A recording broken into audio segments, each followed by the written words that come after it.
अस्सलाम वालेकुम dear student, आज हमारा टॉपिक ऑफ स्टडी है वो है the urinary system of human body, जिसके अंदर हम उसका दूसरा पार्ट पढ़ने वाले हैं। पिछले लेक्चर के अंदर हमने स्ट्रक्चर ऑफ द किडनी पढ़ लिया था। आज के लेक्चर के अंदर हम यूरेटर्स और उसके बाद the urinary bladder and urethra पर बहस करने वाले हैं। इसी तरह फंक्शन ऑफ द किडनी रहता था, पहले हम पढ़ेंगे what are the function of the kidney, फिर उसके बाद बाकी स्ट्रक्चर को स्टार्ट करेंगे। लेकिन एक बात है कि हमारे जहन में मोस्टली ये क्वेश्चन आता है कि अगर किडनी एक ऑस्मो रेगुलेटरी ऑर्गन है तो फिर ये सल्यूट और वाटर की लेवल को कैसे मेंटेन रखता है। दूसरा ये क्वेश्चन अराइज होता है कि किडनी के अंदर ये नेफ्रॉन्स पाए जाते हैं जो कि मिलियन ऑफ इन नंबर्स होते हैं, जो कॉर्टिकल भी होते हैं, जो जस्ट मेडुलरी भी होते हैं। ये अपने फंक्शंस कैसे परफॉर्म कर लेते हैं। इसी तरह एक कलेक्टिंग डक्ट क्या होता है और रीनल पेल्विस के अंदर ये waste in the form of urine या यूरिया ये कैसे जमा होता है। फिर उसके बाद ये स्टोर क्यों होता है और कितने अमाउंट में स्टोर होता है। फिर उसके बाद ये यूरेटर के अंदर ये पास होता है तो किस टाइम। इसी तरह क्या यूरिनरी ब्लैडर जो है ये एडल्ट्स के अंदर ये मुख्तलिफ यूरिन को स्टोर कर सकता है तो क्यों, और बेबीज़ में ये यूरिन को स्टोर नहीं कर सकता, यानी बेबीज़ के अंदर ये फिनोमेना है कि उसको अंदाज़ा नहीं होता लेकिन उससे एक्सक्रीशन ऑफ द यूरिन वो हो जाता है। ये क्यों होता है, तो बेसिकली उसके अंदर ऐसा क्या मैकेनिज़्म या कौन से स्ट्रक्चर्स पाए जाते हैं यूरिनरी ब्लैडर में जो ये काम परफॉर्म कर लेते हैं। इसी तरह यूरेथ्रा क्या चीज़ है और यूरेथ्रा मेल के अंदर किस नौइयत का होता है जबकि फ़ीमेल के अंदर किस नौइयत का होता है। तो आज के लेक्चर के अंदर हम फंक्शन ऑफ किडनी और उसके बाद यही यूरेटर्स, यूरिनरी ब्लैडर और यूरेथ्रा पर बहस करने वाले हैं। तो आइए स्टार्ट कर रहे हैं लेक्चर को।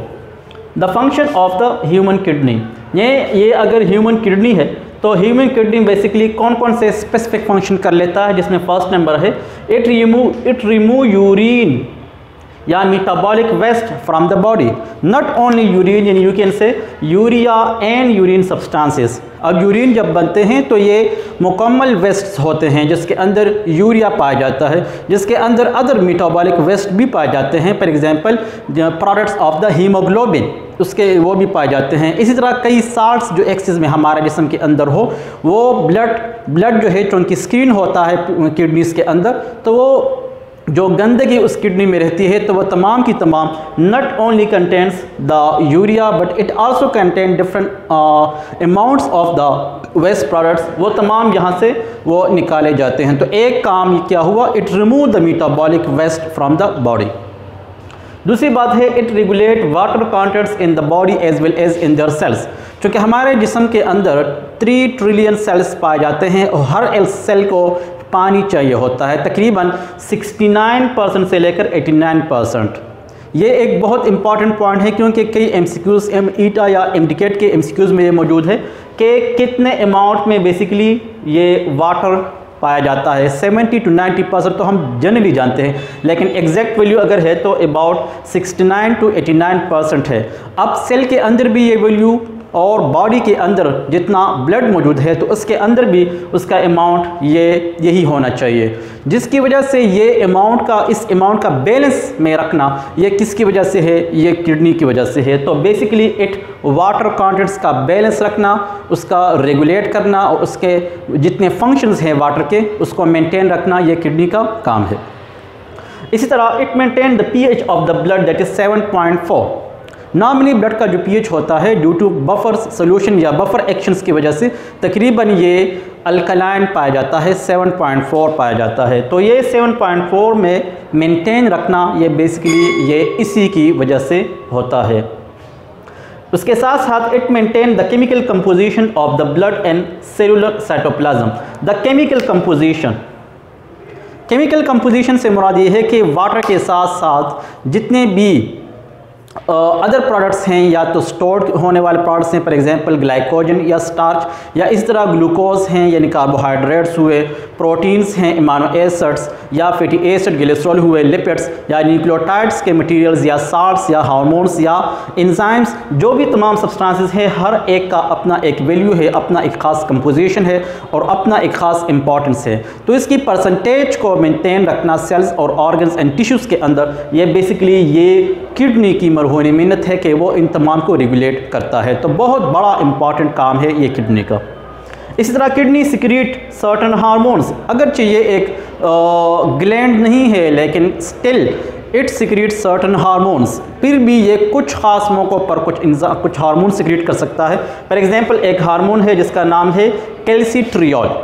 कैल्सीट्रियोल का लफ्ज़ आप देख ले, calci, it means calci for the calcium, its regulation of the level of the calcium inside your body as well as in your blood. तो ये कैल्शियम का लेवल बेसिकली कंट्रोल करता है। तो क्यों? It is necessary for the absorption of the vitamin C and vitamin D. Calcium की वजह से हमारे जिस्म के अंदर विटामिन सी और विटामिन डी की एब्जॉर्प्शन होती है। एब्जॉर्प्शन एंड और रीएब्जॉर्प्शन का जो प्रोसेस है बेसिकली ये नेफ्रॉन्स के अंदर होता है। तो उस टाइम ये विटामिन सी और विटामिन डी की एब्जॉर्प्शन में मदद करता है। इसी तरह kidney also excrete a substance called as the erythropoietin. Erythropoietin क्या चीज़ है? ये है एक ग्लाइकोप्रोटीन्स यानी ग्लूकोज यानी कार्बोहाइड्रेट्स एंड प्रोटीन्स का एक मजमुआ है जिसको कहा जाता है द एरिथ्रोपायोटिन। अब लफ्ज़ आया है एरिथ्रो, सो एरिथ्रो बेसिकली एरिथ्रोसाइट्स इससे मुराद है, और एरिथ्रोसाइट्स का मतलब है आरबीसीज। हम जानते हैं आरबीसीज बनते हैं इनसाइड आवर बोन मैरो, और आरबीसीज का जो लाइफ टाइम होता है वो होता है तकरीबन 120 डेज़ या अबाउट 4 मंथ्स। अब जब ये पूरा लाइफ गुजार लेते हैं तो आखिरी आरामगाह इसका होता है लिवर। लेकिन यहाँ पर एरिथ्रोपायोटिन का मतलब क्या? It activate bone marrow for the formation of RBCs during a condition called as the hypoxia. एक कंडीशन होता है जिसका नाम है हाइपोक्सिया। हाइपोक्सिया से मुराद है कि जब टिश्यूज़ के अंदर ऑक्सीजन का मिकदार बहुत कम हो जाता है, तो ये कुछ ख़ास मौक़ों पर होता है। अब उस कंडीशन में आरबीसीज़ का होना काफ़ी ज़रूरी है, क्योंकि जितने ज़्यादा आरबीसीज़ होंगे उतना ही ज़्यादा ऑक्सीजन जो है वो मूव करेगा, उतना ही ज़्यादा ऑक्सीजन सर्कुलेट करेगा, ईच एंड एवरी पार्ट को मिलेगा। सेलुलर रेस्पायरेशन जो है वो एक्टिव होगा, ज़्यादा से ज़्यादा एनर्जी यानी एटीपीज़ बनेंगे, तब ही ये कोशिश करता है कि आरबीसीज़ को बोन मैरोस के अंदर ज़्यादा से ज़्यादा बनाया जाए ताकि इन तमाम एक्टिविटीज़ को बरोए काम लाया जा सके। तो एक इम्पॉर्टेंट काम ये भी है। इसी तरह एक और सिक्रीशन है जिसका नाम है रेनिन। अब इस रेनिन का काम क्या होता है कि it also secreted by the kidney that maintain the blood pressure of the body. आमतौर पर जिस्म के अंदर जो नॉर्मल ब्लड प्रेशर होता है वो है द 120/80 मिलीमीटर ऑफ मर्करी। इसको मेंटेन रखना, लेकिन हम जानते तो नहीं हैं, कभी कभार ब्लड प्रेशर हाई, कभी कभार ब्लड प्रेशर कम, वो कुछ एक्टिविटीज़ की वजह से होता है। लेकिन हमारे इस नॉर्मल ब्लड प्रेशर को मेंटेन रखना बेसिकली ब्लड वेसल्स के अंदर बेरो रिसेप्टर्स की वजह से होता है। लेकिन रीनिन यहाँ पर उस बेरो रिसेप्टर्स को रेगुलेट करते हैं, उसको एक्टिव रखते हैं, और ये थोड़ा काम जो है ये किडनी ही इसकी वजह से परफॉर्म कर रहा है। उसके बाद the structure of the urinary system. Function of kidney चूँकि ख़त्म हुआ, अब एक यूरिनरी सिस्टम के अंदर किडनी एक पार्ट हो चुका है, अब 3 पार्ट्स हमें रहते हैं। एक पार्ट रहता है यूरेटर्स, दूसरा रहता है द यूरिनरी ब्लडर, जबकि तीसरा रहता है द यूरेथ्रा। अब यहाँ पर ये 2 किडनीज़ हैं, एक लेफ़्ट किडनी एक राइट किडनी। अब इन दोनों का काम क्या है? यूरिन को बनाना, स्टोर करना, फिर उसके बाद उसको एक्सक्रीट करना। अब यहाँ पर ये जो ब्लैक कलर्स में मौजूद हैं, these are the urine, they are the urines containing urea. अब ये इन दोनों का एक मजमुआ, सिर्फ यही नहीं बल्कि तमाम वेस्ट पार्ट्स का एक मजमुआ है। यहाँ पर ये रीनल पेल्विस की जगह, it is the renal pelvis and it is the renal pelvis. अब यहाँ दोनों से इस यूरेटर के ज़रिए ये वेस्ट प्रोडक्ट्स ये आना शुरू हो गए। So what is a ureter? Basically यहाँ पर मैं लिखवा चुका हूँ कि ureters this are the a pair of a narrow tube. एक पेयर है लेफ़्ट राइट किडनी से राइट यूरेटर, तो लेफ़्ट किडनी से लेफ़्ट यूरेटर। नैरो है, लॉन्ग ट्यूब लाइक स्ट्रक्चर्स हैं, और तकरीबन ये मस्कुलर होते हैं। इसमें कंट्रैक्शन रिलैक्सेशन का थोड़ा फेल पाया जाता है। यहाँ पर अगर इसकी साइज़ की बात करें, वहाँ पर मैं लिखवा चुका हूँ about 28 centimetre long.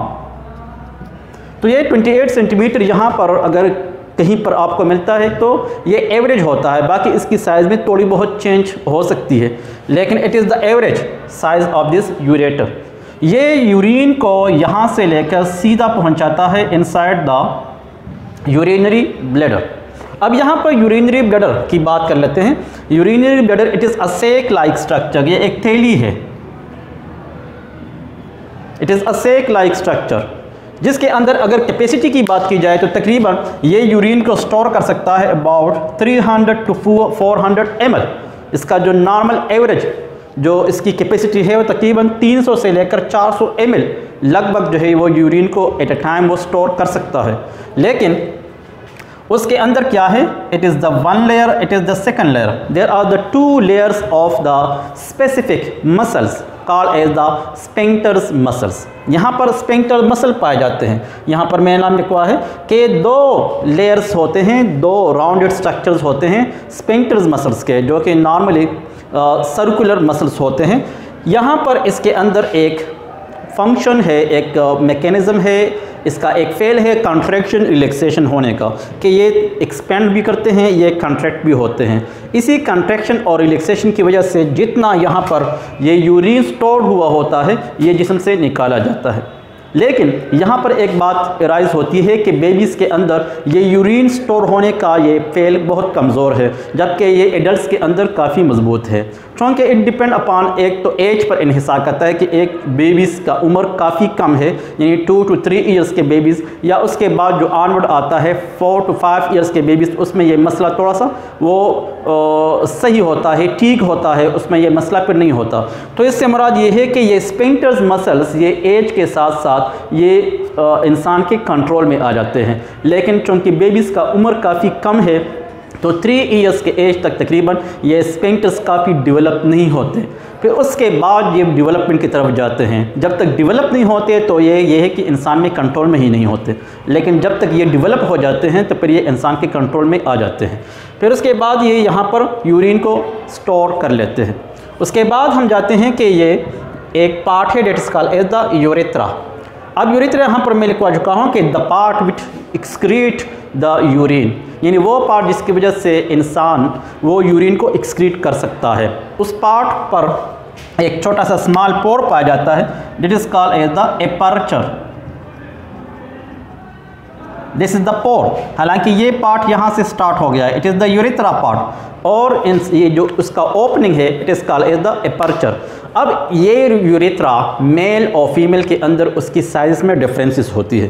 For example in male and in females, in male it is about 20 centimetre long, यानी मेल्स के अंदर इसका साइज़ 20 सेंटीमीटर, जबकि फीमेल के अंदर 2 to 3 सेंटीमीटर लॉन्ग होता है। ये जो साइज़ यहाँ पर मौजूद है this are the average size, इसमें थोड़ी बहुत कमी हो सकती है या ज़्यादती हो सकती है, लेकिन normally this are the average size of this urethra. अब मेल के अंदर एक पार्ट से दो स्ट्रक्चर्स, दो मैकेनिज्म, दो फंक्शन हो सकते हैं। For example this part of urethra inside the male it excrete या carries both urine as well as sperms. इंसान के जिस्म से यूरिन यानी मेल के जिस्म से यूरिन और स्पर्म्स दोनों एक ही पार्ट से एक्सक्रीट आउट होते हैं। तो इसी एक पार्ट को जो ये है इसको कहा जाता है द यूरिनोजेनिटल एपर्चर या urinogenital duct. Urino for urine while genital for the sperms. तो ये बहुत इंपॉर्टेंट यहाँ पर पॉइंट है, इसको जहन में रखना ज़रूरी है कि बेसिकली द यूरिनोजेनिटल एपर्चर कौन से पार्ट को कहा जाता है, यानी ये यूरेथ्रा को कहा जाता है, और इनसाइड द मेल ओनली। जबकि फीमेल्स के अंदर यहाँ पर क्योंकि उसके अंदर ओवरीज होती हैं, उसके अंदर उसका अपना एक इलाका है, अपना एक रास्ता है जो रिप्रोडक्टिव ट्रैक कहलाता है, जो स्टार्ट होता है इंटरनल यूटिरस से, फिर उसके बाद सर्विक्स और वेजाइना पर मुश्तमिल है, वो पार्ट अलग है। यहाँ पर यूरेथ्रा से just only they carries the urine from their body, ये जिस्म से सिर्फ और सिर्फ यूरिन को निकालते हैं। इसी तरह एक और पॉइंट जहन में आता है कि जब यूरिन को जिस्म से एक्सक्रीट किया जाता है तो क्या इसके लिए बेहतर लफ्ज़ कौन सा इस्तेमाल किया जाता है, क्या यही एक्सक्रीशन ही इस्तेमाल कर लें या नहीं। तो एक्सक्रीशन तो हम स्वेट को निकालने के लिए भी इस्तेमाल करते हैं, जबकि यूरिन को एक्सक्रीट करने के लिए स्पेसिफिकली एक ख़ास टर्म इस्तेमाल होता है जो कहलाता है micturition. Micturition means the process by which urine is excreted out from the body. It is called as the micturition. So digestive system के अंदर जब हम खुराक खाते हों और फिर एनस से उसको एक्सक्रीट आउट करते हों, तो क्या उस फीसिस को उसको भी हम मिक्टूरेशन का लफ्ज़ दें या उसको हम कहें कि ये एक्सक्रीशन हो गया? अब वहाँ पर उसके लिए न तो एक्सक्रीशन का लफ्ज़ इस्तेमाल होता है, न तो मिक्टूरेशन का लफ्ज़ इस्तेमाल होता है, वहाँ पर उसको कहा जाता है द डिफिकेशन। तो there is a difference between the defecation and micturition. Micturition means के the removing of the waste from the body through a urinary system is called as the micturition. जबकि the process by which the feces are excreted out from a digestive system from anus is called as the defecation. So dear students, आज के lecture के अंदर हमने function of the kidney पढ़ लिया, फिर उसके बाद यूरेटर, यूरिनरी ब्लैडर और यूरेथ्रा पर बात हो गई। उम्मीद है कि आज के लेक्चर को आप बेहतर अंदाज में समझे होंगे। So stay with us, thank you.